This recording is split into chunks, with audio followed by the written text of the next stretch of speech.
everybody, welcome back to the Starved Rock Murders. I'm your host, Andy Hale. Excited to have back again Sally Cohen, my law partner who is been doing a lot of the legal research, diving into some of the issues we've dealt with with Chester Weger's post-conviction petition. Sally, welcome back. Thank you for having me again. So today what I want to talk about, we've done two legal autopsies that basically went through the evidence we put on, errors that the judge made, factual errors, legal errors, the way Will County argued the case, and we probably could do 5 more episodes like that. Today I want to talk about some evidence that was not allowed at the third stage hearing, and I'll set the stage. So I retained an expert on false confessions. His name is Dr. Brian Cutler, who's done a lot of research on the field of false and coerced confessions. He reviewed the case. He did a whole thorough, I got this report in front of me. How many pages is it? With an appendix, 40-something pages. It's so thorough. It's so persuasive. And we submitted it as new evidence. And the court, when the court was going through all our evidence, ruled that this was not new evidence, which we'll talk about first.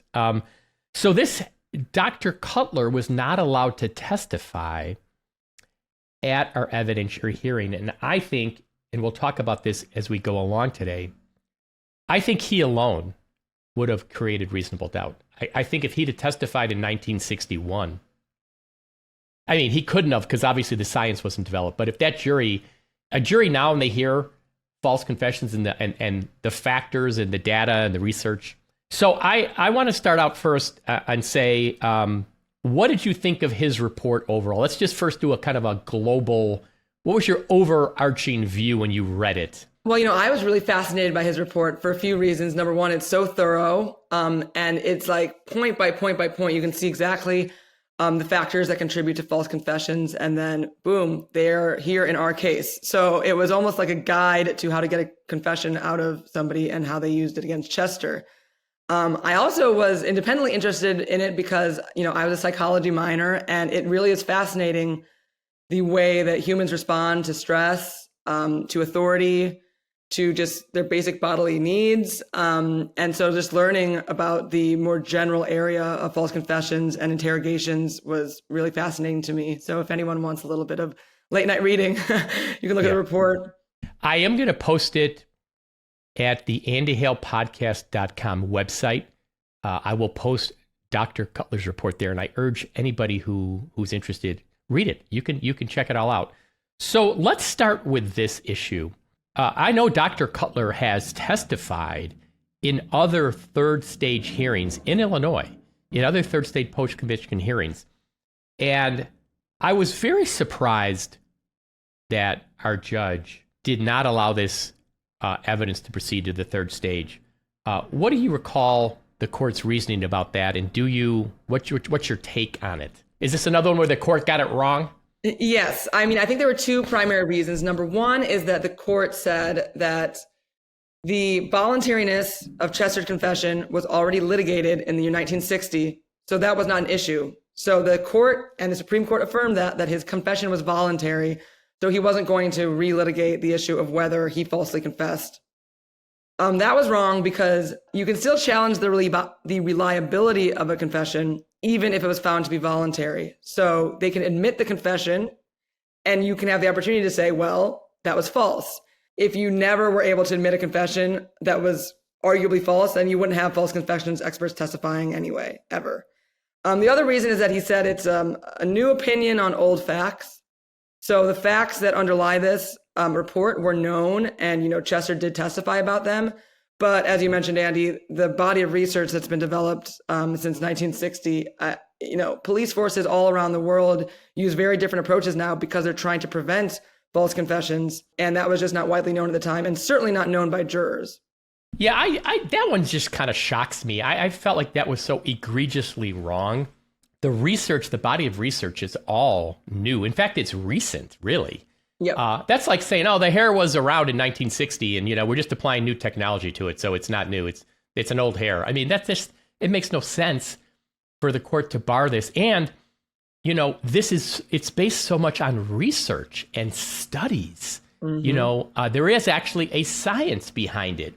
So I look back on this, and at the time, I don't think it bothered me as much because I knew how strong our forensic evidence was. And I just felt like that was going to carry the day. And so some of these losses we suffered, I didn't get as upset about as I am now. But this one really bothers me. And this one, I think, would have been reversed on appeal as well. Because I think it's clearly new evidence, and it's so powerful and persuasive, right? It's so powerful and persuasive. So where do you want to start? You know this report really well. What's a good starting point? So I thought it would be interesting for the listeners to hear just a little bit of the background that Dr. Cutler laid out in his report about the survey of research that's in the area now. And I thought that this was interesting because, the judge, having read this report, would also have learned this information. And I would think that would have been persuasive to him to edify him about the frequency of false confessions. So we can start there, I think, if you'd like. Yeah, tell me a little bit about a background and what he laid out. Yeah, so I think it's interesting. I learned this from Dr. Cutler, that there's actually 3 types of false confessions, and only one of which probably applies here. But the first type is a voluntary false confession. And that's when the person knows they're not guilty, but they voluntarily confess either because they're trying to protect another person or because they want notoriety. So you see that. I mean, how many people have confessed to John Benet Ramsey case? You see that, right? Yeah. But that's one that people think would never happen. Who would ever voluntarily falsely confess? That must be a crazy person. Well, kind of, yes. The other one is an internalized false confession, which is when the person begins to believe that they actually committed the offense. Wow, that's so interesting. Yeah, they can be convinced that they did it in their sleep, or that they did it without noticing, or, and they really begin to believe that they must have done it. That they did do it. So that's a really unfortunate one. The other one that probably applies here is a compliant false confession. And those are where the pressures of the interrogation lead the suspect to admit to having committed the crime, but they know they're innocent, and they're doing it for a bunch of different reasons. Dr. Cutler points this out, which is very interesting. If you're innocent and you know you're innocent, you go into an interrogation as an innocent person. So you're unlikely to call a lawyer. You're unlikely to invoke your right to silence. You're likely to try to be cooperative, and you're likely to protest your innocence. And those sorts of factors can increase the risk of false confession and the pressure on you because, first of all, you're unrepresented. Second of all, you're blabbering. And third of all, interrogators can get aggravated by protestations of innocence. So they go harder on you and harder on you. And innocent people are also likely to think that the truth will ultimately prevail, right? So they say, okay, I've been being interrogated for X amount of time. I'll just say I did it and I'll be able to prove my alibi tomorrow or at trial. I'll just take it back. Well, that is not a good strategy, but it's one that an innocent person is more likely to take on just because they believe in their innocence and they believe in the system. It's so interesting, that third example that you just talked about. So the well-known case here, and I've talked about this on this podcast, Kevin Fox, who wound up confessing to killing and sexually assaulting his young daughter, Riley Fox. She was like 4 years old or something. And I remember going to his civil trial and watching it. And this is maybe, it's more than 10 years ago, but not that much farther. And at the time I thought, oh my gosh, I would never, it's got to be true, because who would falsely confess to killing their daughter? Well, you know what? They wound up finding her shoes on a riverbank. They did, with forensics, they linked it to the real person. Kevin Fox falsely confessed. And what he said was exactly what you just said. He thought, I got to end this interrogation, and I know I'm innocent, I'll be able to easily undo this. Well, it wasn't so easy to undo. And I remember, me personally, probably wasn't until 10 years ago that I really understood false confessions are real, that it does happen. And think about 1960, okay? I mean, that jury, that confession was checkmate. I mean, really, realistically, I think all the jurors probably were struggling because the story made no sense. Mm-hmm. And that's why they rejected the death penalty. But the confession was a checkmate. It really was in 1960. And I think what's telling here is they tried to break Chester down, in late September when they took him to Chicago. And then they threatened him on the ride home with Dummett saying you're going to ride the Thunderbolt. All of October, surveilling him 24/7, threatening him. He's cooperating, like you said, all along the way with every step. And then finally, and it's so clearly the intent was to break him that they arrest him without probable cause. They just arrest him, putting him in handcuffs, and now they tell him you're gonna ride the Thunderbolt because you're gonna die. So it's so egregious. So this fits into the category of the third type of false confession.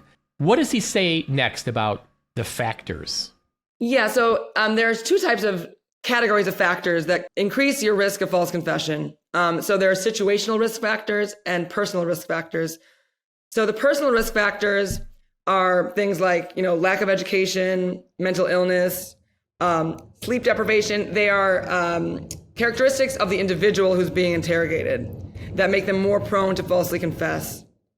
And then situational risk factors are factors that apply or relate to the setting of the interrogation and also the tactics used.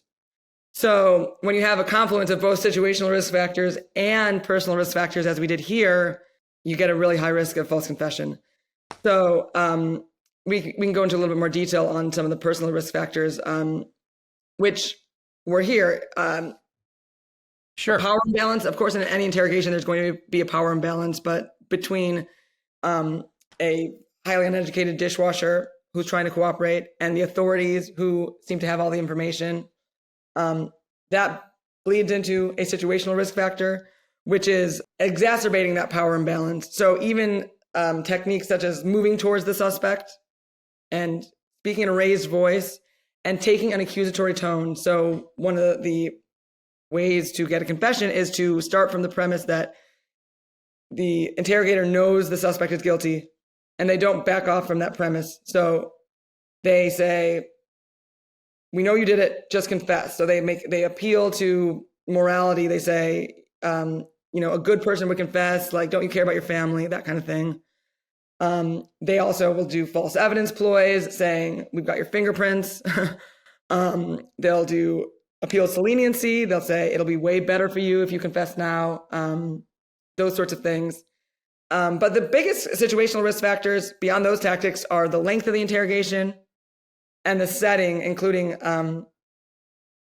being isolated, being alone. That's why your right to counsel is important. And then leveraging, if you're alone, they can, as they did here, leverage your ability to see your family. They say, your family's right out there. Why don't you just confess and get it over with, and we'll let you see them. So those are some of the factors and how it typically goes down. Interestingly, Dr. Cutler makes this point, which is that the techniques that get false confessions also occasionally get real confessions, right? You're going to confess eventually after all these tactics are used against you. So that's why it's really important, as was not the case here, for investigators to actually have evidence when they're interrogating somebody and really believe that their suspect is the guy, and then have ways to check that their confession is accurate. So we'll get to there in a minute, but there's lots of ways to ensure that a confession is reliable, none of which were used here. And there are ways to tell a false confession from a real confession. And here, if they tried to do that, they got it wrong. And you talk about accusatory tactics. This actually starts in late September. When Harlan Warren, the state's attorney, undertakes his secret and kind of rogue investigation, and he asks deputies Dummett and Hess to assist him. And then Harlan Warren brings in his own polygraph examiner, John Reed. We're going to talk about that in a minute. John Reed, there is a John Reed, and his company was John Reed and Associates, and a guy named Stephen Kindig. And at that point, Chester's already passed 6 polygraphs administered by the Illinois State Police. So why they even thought it was necessary to give him number 7 is a red flag for one, because now they've set their sights on this kid. And then Stephen Kindig, when he claims that Chester failed number 7, okay, now he's passed 6 of 7. Let's say that was even true. So what? But yet now Dummett is threatening Chester on the way home from Chicago. They're taking him to Chicago the next day and threatening him, and he's there all day. And the crazy part is, after he's in Chicago all day, and they leave Chicago at midnight, get back to LaSalle at like 3 a.m, they don't take him home. They take him to the state's attorney's office. They keep interrogating this guy. I mean, it's if you heard it today, it would be so shocking today. It'd be such a scandal today. There would be a big deal if something like this happened today. And so talk a little bit about then the threats that are made. Well, yeah, so I just want to pick back up on what you were saying. You know, the way that they were treating him and the relentlessness of their approach to him, honestly, like, to me, that could have produced an internalized false confession. You know, if you're Chester and you're like, what, like, did I do this? You know, like, why are they doing this to me out of nowhere, unless they really think I did it and they know I did it? I don't think that's what happens here. That's not what Chester said happened here, but you can see, like, those tactics were that accusatory and that relentless and that aggressive that you could see how it could produce a figment in your imagination that I must have done this. So I agree with you, egregious, really egregious, including the surveillance and just they went way up the chain. You know, Harlan Warren is there. You got John Reed there. You know, they're just going to the top of the pile to get this guy. It's not their beat cops that are interrogating him. Yeah, let me backtrack too. So this starts, you know, I kind of forget sometimes that there might be people listening for the first time who haven't listened to like the prior 40 episodes, you know. So Stephen Kindig, who was a polygraph examiner who worked for John Reed, and John Reed was I think a former Chicago police officer. So Stephen Kindig, we found out through our own research, knew Robert Murphy, the husband of Frances Murphy. I think that's a massive red flag footnote right there. And then when they take Chester to Chicago, so, you know, I've had in my practice now, you know, we've had cases where there's polygraph issues. We've had polygraph experts. You know, polygraph exam, my understanding, just, you know, can take a few hours. The person has to kind of, you know, they got to get all the machine kind of calibrated. There's a little bit of a kind of a pre-warm up to get the person comfortable. You ask them questions that are, you know, the key questions, and then there's kind of an assessment. All right, but why is Chester, why is he basically in Chicago with John Reed all day? Like, if they get there late morning, why is he there till midnight? You know, if it's 12 hours, what is going on for 12 hours? You know, like, talk a little bit about the length. What does Dr. Cutler say about the length? So Dr. Cutler notes that between September 27th and 28th, Chester was interrogated for around 30 hours altogether. Crazy. Which is crazy. And these were not continual interrogations, but just that length of interrogation, whether you'd get breaks or not, is very excessive. And these facts are generally agreed upon by the parties. So they're not denying this. And we don't have records of that interrogation, which is, again, not something you would ever do today. Right. We don't have any records of the transcript of what they were saying. Right. So, you know, they call that an adverse inference in the law. When the evidence of what occurred is destroyed or not kept by one party, you can draw kind of the worst inference possible. And here, as you said, we've got him at John Reed's office for 12 hours. What are they doing there? We can, I think, infer that he's being interrogated using, which we'll talk about in a minute, John Reed's techniques.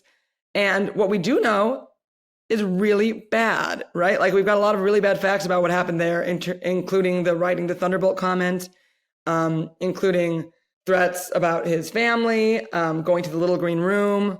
So that's just what we know. And I think that we can speculate that the actual interrogation was worse.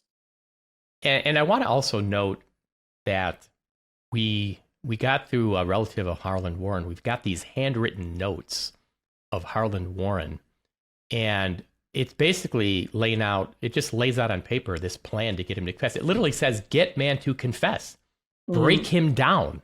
I mean, that's what his notes say. get him to confess, break him down. I mean, that's exactly what they were doing.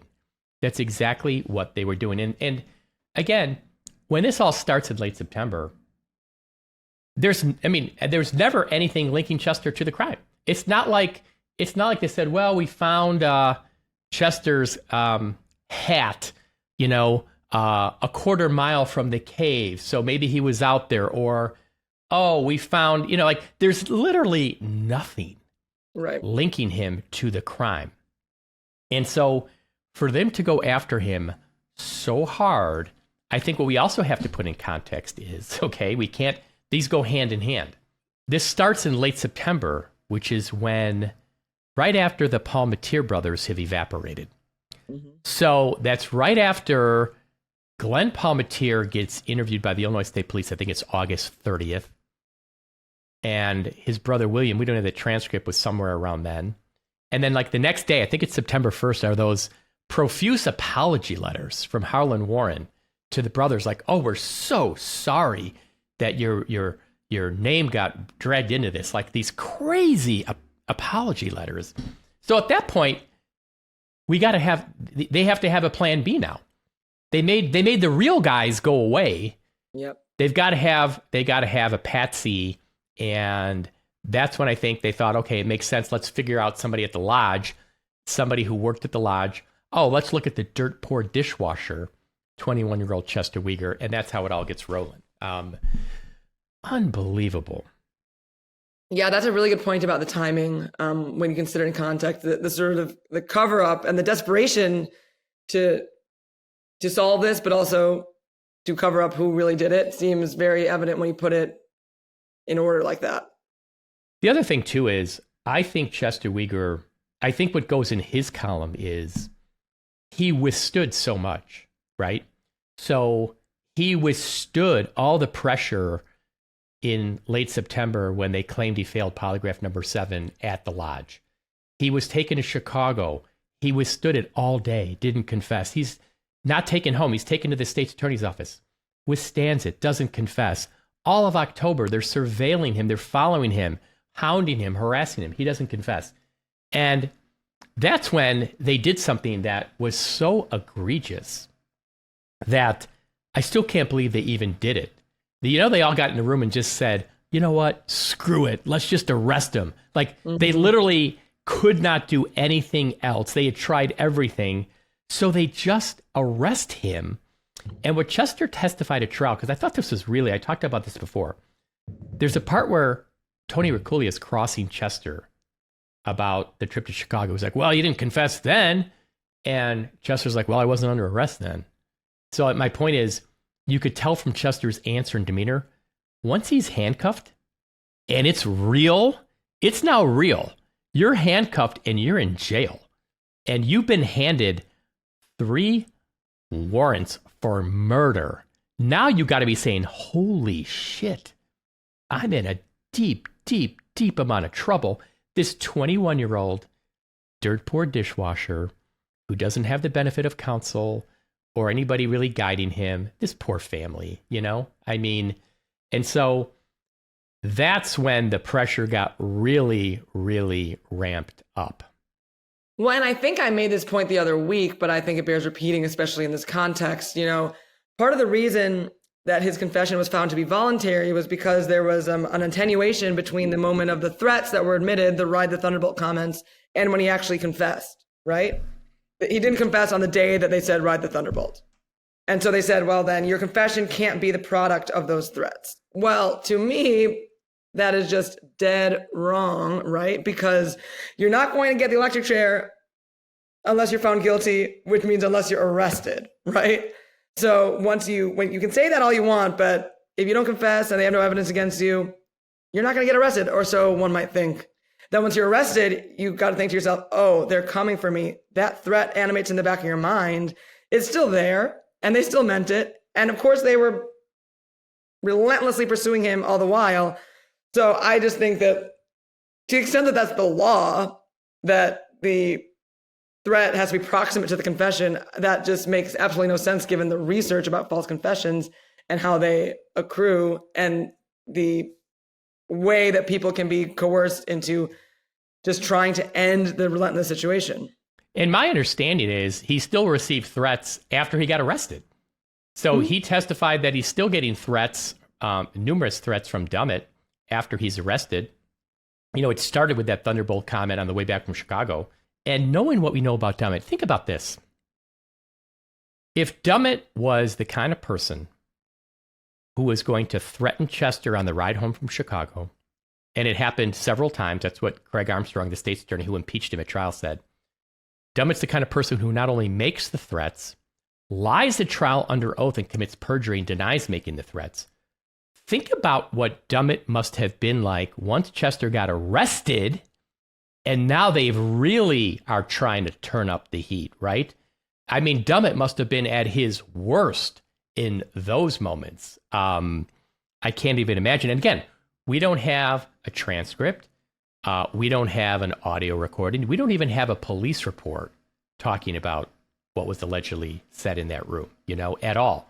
So it's so, this part of the case, and us knowing how ridiculous the confession is in this story, it's so clearly got all the hallmarks of a false confession. I'm just so surprised, like when Will County State's Attorney's Office, who's representing the state, looks at this case, and their job is to seek justice, putting aside any evidence that we developed, and we had developed a ton, including the DNA, that you wouldn't just be like, oh my gosh, this makes no sense. In fact, when Celeste Stack and I met with James Glasgow, the state's attorney in Will County, he basically told us that the confession made no sense. He's like, it doesn't make any sense. It couldn't happen this way, right? And so then when you hear these factors that we're going through, then it all makes sense, right? Right. Well, and I wanted to move to a point here that I think makes, it's a classic false confession in more than one way, not just the threats and the situational risk factors that were used to procure it, but also because what typically happens next in a false confession, once you get a suspect to admit wrongdoing, the next step is either inadvertently or intentionally contaminating the confession by having the interrogators leak information about the crime scene or about the crime itself to the suspect. And this does happen inadvertently because of all sorts of reasons, but it can also happen intentionally. And here, it's very dangerous when you have a contaminated confession because it makes it seem believable to a jury and to the cops, right? So if you're inadvertently leaking crime scene information, you don't know that you did it, and then the suspect picks it up and they confess to something that matches the crime, you think, oh, we got our guy. If you're intentionally doing it, you're able to feed the suspect information that a jury says, oh, well, they must have done it. How would they know that if they weren't there, if they didn't do it?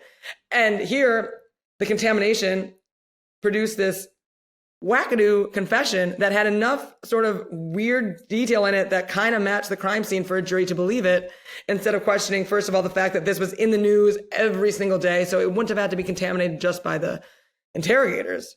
But then the really special things that could only have been known by the perpetrator, the airplane, etc., was clearly contaminated through questioning. And it's interesting because, you know, you can see in other interviews with other people, the same deputy sheriffs that were interrogating Chester contaminating other witnesses, you know, when they're asking them about injuries to Chester's face 8 months after the fact. Yeah. And they're saying, so are you sure you didn't see a bruise on his cheek? Are you sure you didn't see any scratches on his face? Like, oh, so if you had seen scratches on his face, would you have noticed? And you didn't notice it? So, you know, they're really leading their witnesses. And when you see them asking Chester, you know, did you kick her in the crotch? Did you defecate on her? Did you urinate on her? Those are facts that they're leaking from the crime scene to Chester to try to get him to pick up. He denies those. But I don't know at the time how much they knew about contamination and how detrimental that is to the truth-seeking process. But nowadays, because of inadvertent contamination, there are specific facts that are called holdbacks. And Dr. Cutler talks about this in his report. Holdbacks are facts. They can be mundane, you know, like the color of the carpet in the room or something that only somebody that was there would know. And they are intentionally held back so that you have it in your mind, you're not going to say them, so you don't inadvertently contaminate the confession. And that's because law enforcement, the whole criminal justice world is aware of this stuff happening and how insidious it is. So to me, you've got a hallmark false confession in both ways here. You've got a totally clearly contaminated confession, and you've got a totally coerced one. So it's just bogus all around. And the state certainly should have been able to tell that. And what Chester testified to was that Dummett was basically telling him the general story, and really when you think about Dummett and Hess, all they really had to go on was when they find the women, they find the broken camera and the broken binoculars. Okay, there are blood on those items, and there's some hair on those items. So they appeared to have been used in the attack. And then there's the log that's got some blood on it. Okay, Dummett and Hess just ignore the crime lab notes that say blood on the log did not result from hitting. It was huge. That was huge, right? So that means the log has no damage to it. We're going to talk more about Dr. Fowler in another podcast. The log was not the murder weapon, but that's all they could go with. They had to construct this story that those were the murder weapons because that's what they had. And then there was twine around, some of the women's wrists that they had been tied together at some point. So there had to have an element of that. So they had this ridiculous story that, Chester had to tie them up so he could get back to the lodge before them, right? Which makes no sense. Right. And so they had to use those facts. And we talked about this in the evidentiary hearing. There were so many things in the confession that were wrong that didn't match the physical evidence. The log was not the murder weapon. The camera, the binoculars could not have fractured somebody's skull. The twine was not broken. It was cut. There was two different types of twine, 20-ply and 10-ply. 10-ply wasn't even used by the lodge. 20-ply was common twine. I mean, all these things, but Dummett and Hess just had to build a story around these few little details that they had, and that's how it went down, other than the airplane. So should we talk about the airplane now?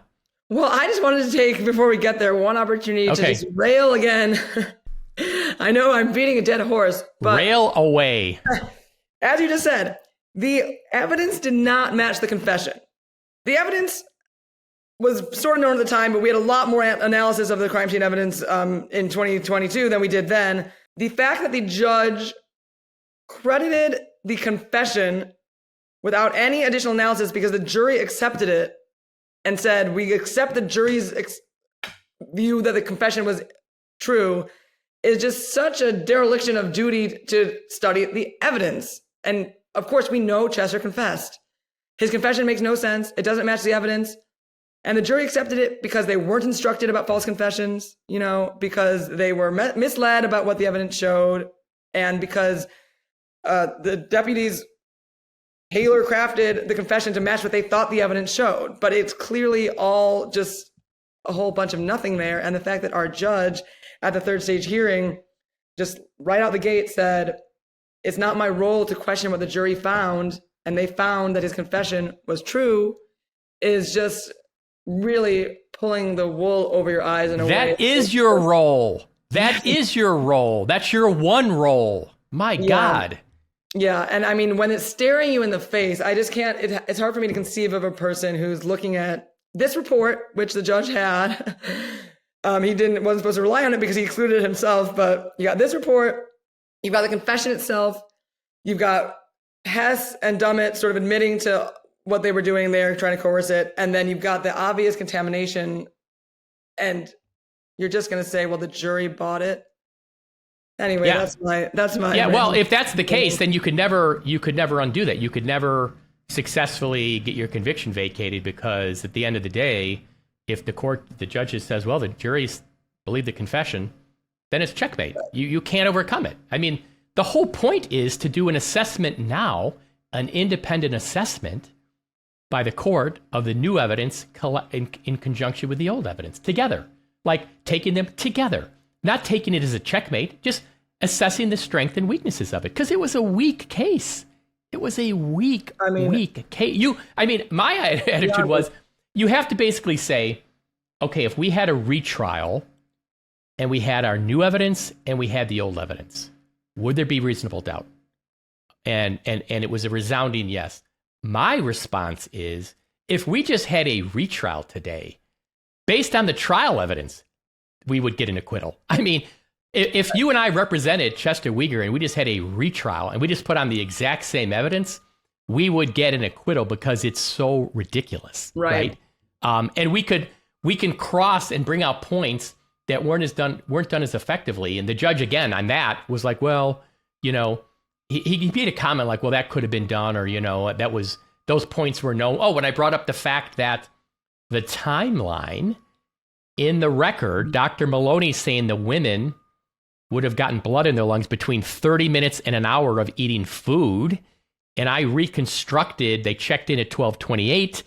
They came back 10, 15 minutes later, went into the dining room to have lunch. Give them 45 minutes, it's 1:30. There's blood in the lungs by 2 o'clock or 2:30, according to Dr. Maloney. And at 2:40, Emil Bohm testifies at Chester's trial.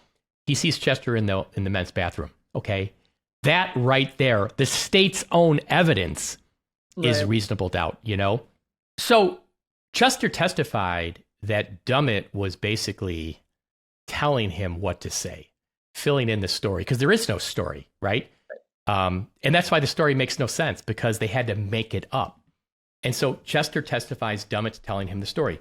Well, one of the things in the confession, and I remember when I read this, it was another one of the numerous things in the confession, like, well, that makes no sense. Where we know when the women are found, there's twine around there's cord, like, you know, around their wrists. So that has to be part of the story, right? So Dummett comes up with this theory that, okay, he has Chester say, so the confession, Chester says, I had to tie them up so I could get back to the lodge before they did. Okay, let's pause there. First of all, Chester's 21 years old. He knows that wooded area very well. He knows where the trails are. He's going to get back to the lodge based on his age and you know, fitness before the 3 50-year-old women, okay? So he didn't need to tie them up in order to do that. But second of all, who cares who gets there first? Because let's say you got there, you know, a half hour before they did, okay? And you're now working in the lodge. If they see you, they're going to say, hey, that's the guy that tried to rob us in the park. So getting there first doesn't keep the ladies' mouths shut. It's a stupid explanation for why they got tied up that makes no sense. But I had one of our court supporters, you know who you are. This was amazing detective work. This actually is going to blow everybody's mind. I still can't believe this. I'm showing you, and watch this on YouTube because you can see what this looks like. Startling Detective Magazine, I didn't even know this existed. September 1960 issue. Look at that amazing cover, okay? And there's a big article in here about the Starbrook murders. September, that's when all the shit starts to go down with Chester Weger. September, okay? And so what's interesting, and I'm going to turn to page 94 of the magazine. The author of the article talks about, he kind of gives his version of like, hey, maybe it went down like this. And I'm going to read you a part that I'm pointing to right here on page 94. And so this is what the author says. And the main part's going to be the second paragraph I read. I believe that the women then capitulated to robbery, but not rape, certainly, and the homicidal sex maniac herded them back into the canyon. He then probably told the women something like this, and he's got in quotes, I won't hurt you, but I must tie you up so you won't be able to follow me immediately. I must have time to get away. After I'm gone, you'll be able to free yourselves. Doesn't that sound awfully similar to what is in the confession? And what the person who found this said to me is, could it be that Deputy Dummett read this article and being such a dope, decided to incorporate that part into the confession? I think there's a very good chance of that, because that makes no sense.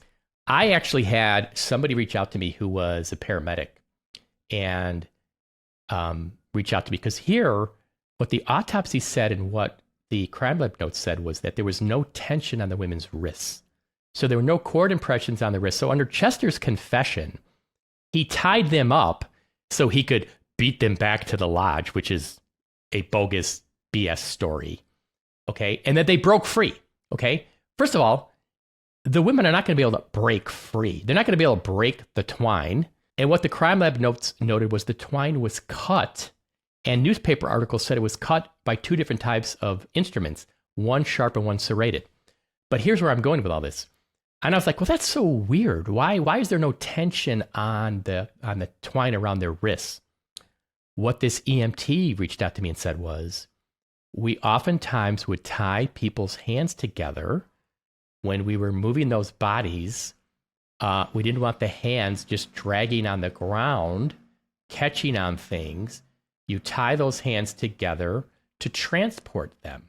So it very well could be that the women were tied to basically drag their bodies into the cave, where they were then cut apart and then displayed. That's what makes a lot of sense. Not that Chester Weger tied them up to beat them back to the lodge and that they broke free, and the evidence doesn't submit that. So I thought that was really interesting. Absolutely. And, if there's multiple offenders with tire irons, you wouldn't need to tie them up to subdue them, right? So no, exactly. That's an alternate theory too. Exactly. And let me, since we're on this, talking about what's in the confession, let's just get into the airplane, because the story, and again here, this is what's used. This is what comes up over and over. Like, what about the airplane? What about the airplane? What about the airplane? So the theory was, Chester sees an airplane overhead and thinks now he might be spotted, so he's got to put the bodies in the cave. Okay. First of all, let's pause there. If the airplane saw you, they saw you. So taking the time to move the bodies one by one into that cave, which is hard, sure seems like a waste of time when somebody could walk into that canyon at any moment and you're going to get discovered. So I think the fact a plane flew overhead, who cares, right? And what could you even see from up there? The second thing is, it's not like Chester just took the bodies and threw them into the shallow little cave, right? Like, I'm just going to throw the bodies up here. No, the cave is this kind of elaborate, thoughtful, grotesque, sexual Halloween display where the bodies are spread apart. Their legs are like spread eagle. The skirts are pulled up. The underwear is pulled down. This took time. This took kind of devious thought. It's not like, there's a plane flying overhead. No, that's not what's happening here. There's a much, there's nothing in the confession about like, why did you spread the bodies about that? Or did you rape them? Or why did you pull their pants down? Why did you do them spread eagle? Like, there's nothing in the confession about that. There's nothing about, why did you cut off Miss Murphy's fingertip? So the airplane part, I believe, and Donna Kelly, Chester's former attorney, did some amazing work on this. She determined that Dummett was a member of the Ottawa Airmen's Club, flew planes, knew the people out at the airport, would have had access to all those flight logs, and there very well may have been a plane flying that day. I'm not saying there wasn't, but created this whole BS ruse, put it in the confession for this very moment, because everything else was bogus, and he needed the plane part to give it some credibility. Right, absolutely. And I wanted to point out, too, this is a piece of new evidence that you all found back before I was on the case, but these are Harlan Warren's notes. And we can put this on the website, I guess, because it's a little bit hard to describe what it says. But it's sort of point counterpoint. So this sentence here says, these are Harlan Warren's notes. It says, how would Deputy Sheriff know they flew? Wayne said deputy made this up. So interesting. We don't have context for that, but it's a little fishy. Wayne said deputy made this up. Just that. Checked, was plane flying around, checked Ottawa Airport. That sounds like Wayne Hess is saying to Warren, well, Dummett made that part up. It sure does. Yeah, that's amazing. That's amazing. Those notes are the confession of what these three evil men did to Chester Weger. The notes are the real confession right there, That just haunts me. What you just read there just haunts me. My goodness. So this whole part about Dummett kind of telling Chester what to say in the confession. And the other thing is, like I said, they had to go with the limited facts that they had, the bogus story that they had. Let's transition to the part where let's first talk about, before we get to the part like the factors in this case, tell me about what Dr. Cutler said about the Reed technique, what the Reed technique is, and commentary about the Reed technique in just a few years later in some very powerful Supreme Court precedent. I believe it was last week when we were talking about the Miranda opinion that I sort of out of hand said, they didn't just take Chester to any old interrogator and polygrapher. They took him to the person who wrote the book on interrogations. And I meant that literally because John Reed and his partner Imbaugh, they wrote one of the most popular and most used manuals on how to interrogate and extract confession. And it's been published 4 different editions and widely used because it's effective at extracting confessions. And hold on, I think I might have that book. Let me go check. Hold on. Aha! I do. So people go to the YouTube version. You can see what I'm holding up. It's an old book. It's called Truth and Deception: The Polygraph Lie Detector Technique, 2nd edition. John Reed and Fred. How do you pronounce his last name? I've been saying Imbaugh, but Imbaugh. Yeah, and this book. Yeah, I got it for this very reason. So go ahead, keep telling us about Dr. Cutler said about the Reed, who John Reed is, and this technique. Yeah, so those two, they're very prolific because they also wrote Criminal Interrogation and Confessions, and the first edition of that book was published in 1962. So I wonder if there's any little anecdotes in there that relate exactly to what he did to Chester, but I can only guess that he was building material for his book at around this time.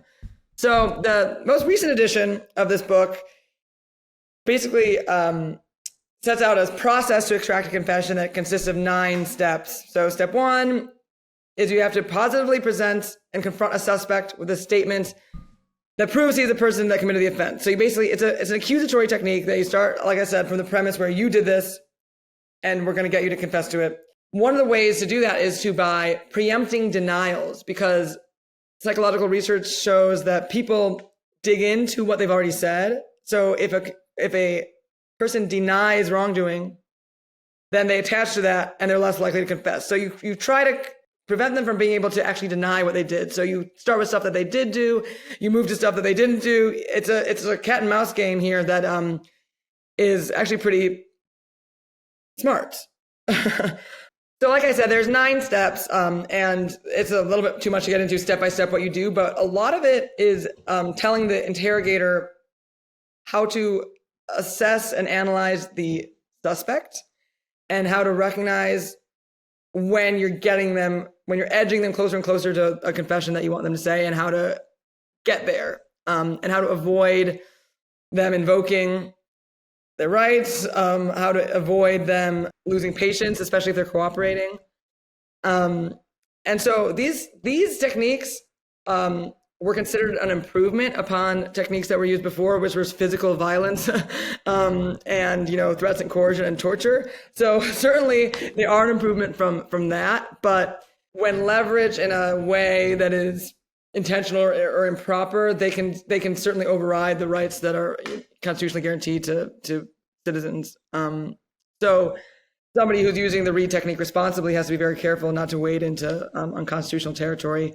And that's the most recent edition of the Reed technique. Certainly, that's been adapted for advances in. And so really, what you're saying, it's not so much like we're going to hook you up to a machine and ask you questions, did you kill these ladies?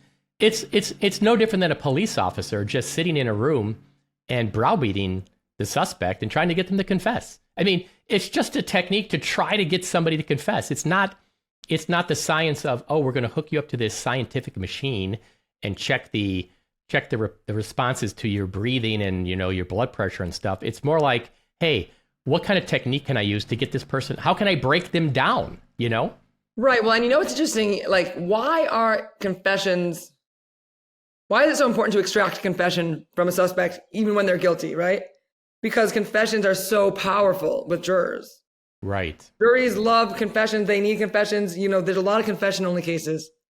And assuming that those cases have a guilty person that they got to confess and that's their only evidence, well, great, you solve the crime. But if they weren't such a powerful tool in the prosecutor's arsenal, then they wouldn't need them and they wouldn't go about trying to get them because they can be really dangerous if they're not supported by corroborating evidence, as here. Yeah, and I think, today, I don't even think a state's attorney's office would bring a confession-only case. I don't think, in these same facts, I don't think Chester Weger get charged if all they had was a confession. And the reason I think they went so hard back in 1960 was because they didn't have anything else. They had to get a confession to have something. Remember, we got to keep this all we got to remind everybody over and over again. Women are murdered in mid-March. Confessions mid-November, 8 months later. The Palmatier brothers have evaporated, okay? The real perpetrators have been kind of discovered. Like these guys on the phone know who's the guy with the bloody overalls in the trunk of the car. Okay, he's in on it. All that, the cover-up, whoever's in on that, some very powerful people, but clearly the state's attorney's office is in on it. The LaSalle County Sheriff's Office is in on it. I think the Chicago Mafia is in on it. They make that go away. And now we're in the context of we got to find somebody else to pin this on. That's why you get the Reed technique, and that's why it wasn't like Harlan Warren's calling in the Illinois State Police for polygraph number 7. All right, Chester passed 6. He's calling in his special ops unit to try to extract a confession. They needed to get a confession. And, that's one question that's come up when I've been talking about this case to friends and family is, what was their obsession with Chester? Why did they, because a lot of people don't believe that the state, that, our government, the police, the powers that be, would ever just want to railroad somebody for no reason, right? There's no motive for them to do this to Chester. So Chester probably did it because he confessed. Like, why would they force him to confess? Why would they try to get a confession out of him? And when you peel back the layer and think they don't need Chester to confess, they decided Chester was going to be the one because whatever reason, what they needed was for the real perpetrators not to be found. Correct. Right. So the motive is not to get Chester. They just, Chester, you could say collateral damage. Yes. And exactly. He's protecting somebody else. And I think that's important to note. And when you put it all together, it's very obvious. And who's doing it? Harlan Warren. The Illinois State Police did follow through with the Palmatier brothers. They had surveillance on the bar. They traced the calls. They found Lois the most reliable witness. They did the polygraphs where Chester's passing. And then every step of the way, when things take a left turn against the truth. And they even go one step farther. So they did, by the time they interviewed Glenn Palmatier on August 30th, they've been in the bar, drinking, hanging out, doing surveillance. They already know this Lupe Cardenas guy. They know his name. And they know he's got a criminal record. Why are they bringing up Lupe Cardenas? So to Glenn Palmatier, it's not like Andy Hale, injected Lupe Cardenas into the case. No, the Illinois State Police thought it was significant enough to say, hey, why are you talking to this Lupe Cardenas guy all the time, right? What's going on here? I'd love to know what else the Illinois State Police did. We don't have the William Palmatier interview, okay? Glenn Palmatier, I think, may have been telling the truth when he said he wasn't the one on the phone. I think it was Lupe Cardenas because the way Lois Selensik describes, she actually says, big burly man, limited vocabulary, sounds like he's talking to the boss. We know that Lupe's with Glenn every day. It sounds like it's Lupe, but what is William Palmatier going to say? The call is traced to his house. What is he going to say? In newspaper articles, he denies the call. Well, that's just bullshit. And of course, his brother says, "Oh yeah, we talk all the time." I probably called him 5 times that week, and he thinks they talked that day. So that denial. Why isn't William Palmatier being brought to Chicago for a 12-hour grilling and then back to the state's attorney's office and all that? You know why? Even if they tried to, he'd have said, "No, I'm not going." He'd have said, "Oh, I'm not doing any of that stuff." Chester didn't have to, but the powerful people made this go away. Think about this, Sally. This is what we got to pause. Let's pause here a minute. Let's just take 2 seconds to let it breathe. Think of how powerful the people had to be to make all that go away. Because you got the Illinois State Police saying, hey, we traced the call to these brothers. We've got a guy with bloody overalls in the trunk of a car. We've now cracked. This is such a huge lead. This is the case right here. And to think that literally a day later, there are those profuse apology letters written. Think of the power of how that happened. How does that happen? And if it's not, I believe that the Chicago Mafia is involved. And even if it's not, it's very, very powerful people. I think, my personal opinion, Robert Murphy and the people he knows and his connections and cronies to make this go away. Here's the other interesting thing. In that Glenn Palmatier interview, well, there's a part where I think all the police are kind of like debriefing afterwards. At some point in the transcript, it says, Harlan Warren stepped out to take a call from Mr. Murphy. It's like, really? Robert Murphy's calling him during this? Huh. Yep. What's going on here? And then Glenn Palmatier knows Robert Murphy, and he brings that up. So you're right. It's not so much we're focusing on Chester. We've got to make sure these other guys don't get charged with it. Okay, so we've got to go down another road. My gosh, let's pivot to...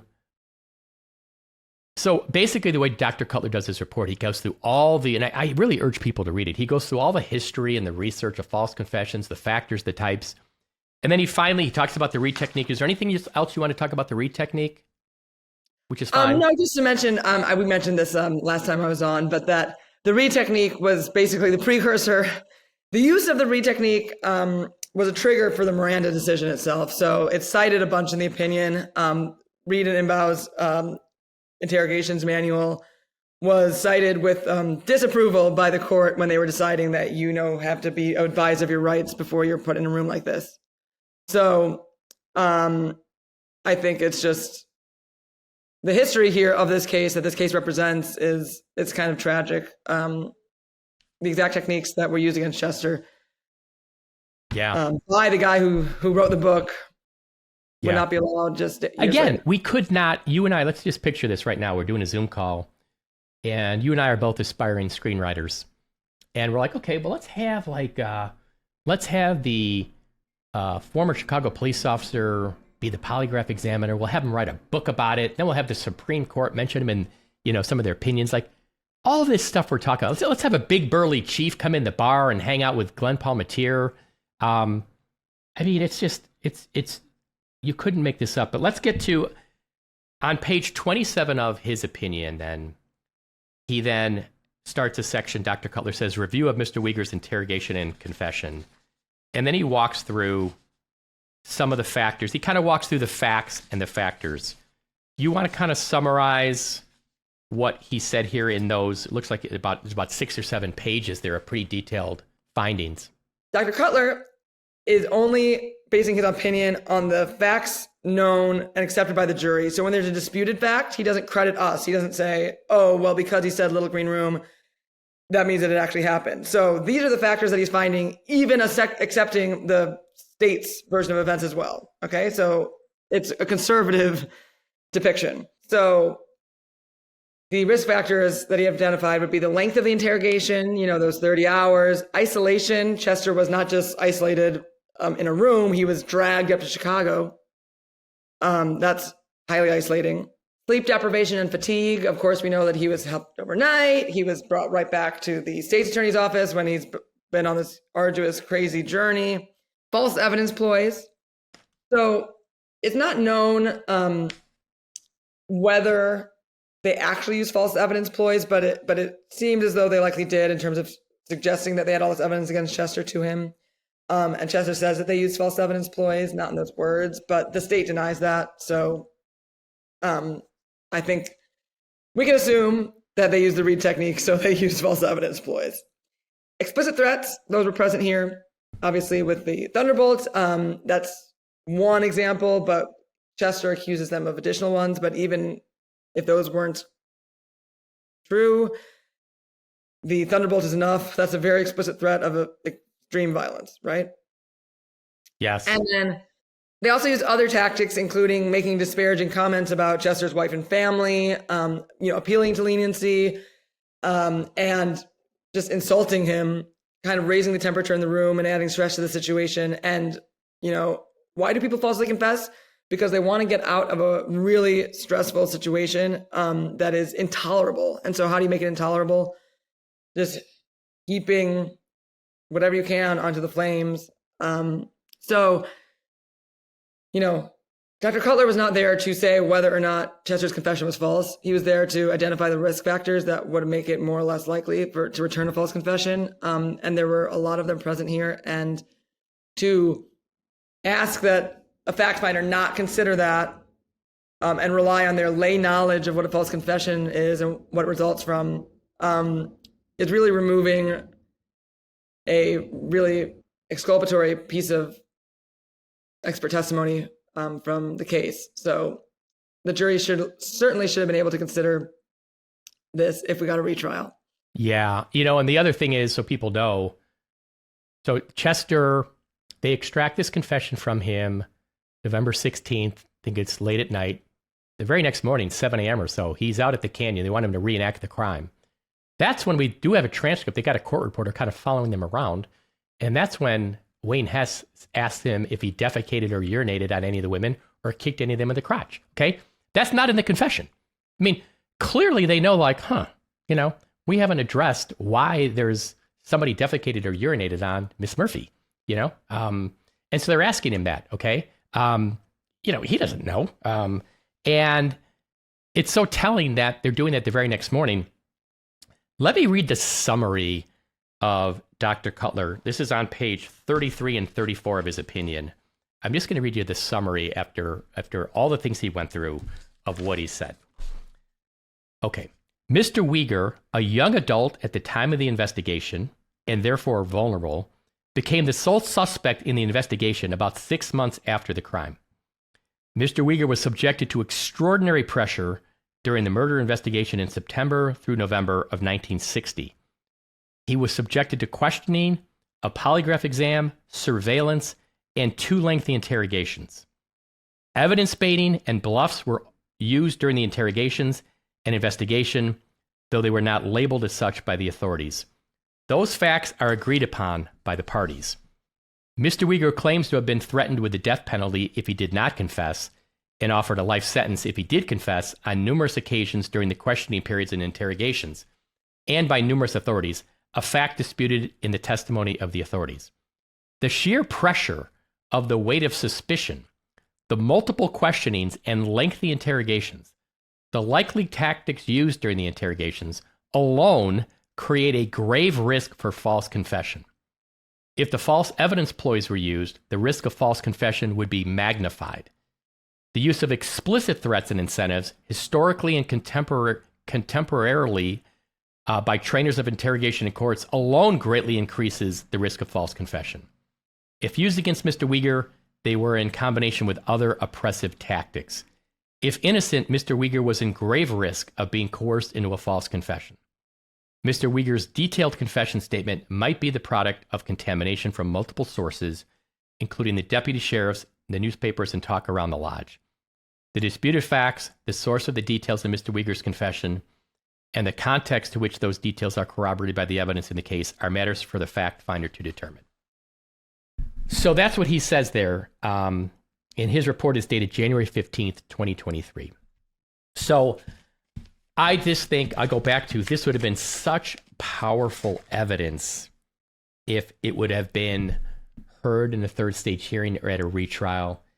And I think it was egregious legal error for the court to keep it out. And I think that's kind of when the court started laying the foundation for what it ultimately did, right? The judge first laid the foundation for the denial by barring some of our key evidence, including Dr. Cutler's report. Yeah, I mean, it is a shame that we weren't able to, have a crystal ball and foresee that this stuff was coming together. We thought we had every single piece of our evidence we thought would win the day. So when he excluded this or that, we thought, well, that's not going to be the key piece. But actually, every single piece was a key piece. Yeah. Yeah. Oh, deep sigh. Deep sigh. Well, Is there anything else you want to say about Dr. Cutler and false confessions before we wrap things up? I really appreciate all your insight today.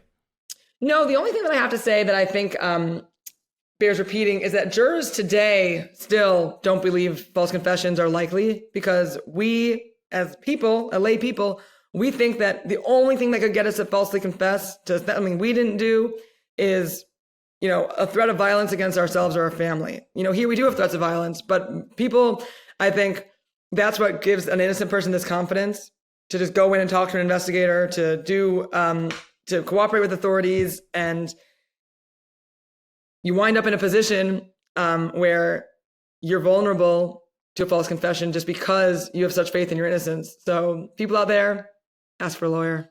Yeah, absolutely. I mean, and I want to mention to people, the way I got into the whole post-conviction process and where I'm at now is I first made a documentary movie about a false confession in Chicago with a guy named Story Simon. The movie was called A Murder in the Park. That documentary basically caused the state's attorney's office to roll up the sleeves, investigate the case harder. The case had been pending, the post-conviction, for 10 years. But the documentary is what finally, I think, got Story Simon exonerated. And it was on Netflix. It was on Showtime. I think it's actually back on cable now. Check it out, A Murder in the Park. You can also rent it on Amazon. And there's a scene in there where Story Simon has got a tear coming down his cheek. And, he's the one who falsely confessed. And he says, you could be put in a situation where you do something you don't want to do. And so I realize now, after seeing Story Simon, Kevin Fox, and other cases, here's another one. I met this guy named Jeff Deskovic in New York. Okay. 16-year-old kid. They get him to confess to the murder of his classmate. Okay, look up Jeff Deskovic. This is an incredible story. And he confesses, he gets convicted of the murder. He spends 16 years in prison. And then, I've got goosebumps again. Through DNA testing, they find the real killer. Jeff Deskovic falsely confessed 100%. Same with Kevin Fox, 100%. There's no doubt. And you would say, well, who would do that? Well, you know what? Until you're in that situation, you don't know, you can't say, and maybe certain people are more vulnerable to those techniques. Maybe not everybody is, but some people certainly are. And so Jeff Deskovic, Story Simon, Kevin Fox, Chester Weger, those cases are out there. And this evidence of a false confession is so powerful that we backed it up. And I come back at this, and this is where I go back again with Will County, with the way the tone they used to kind of mock our advocacy for Chester Weger, the way they mocked our whole case. I mean, Will County knows about Brian Cutler. They had his report. They read it. They were aware of it. Whether the judge allowed it or not, that's something that they should have considered in their analysis of the case.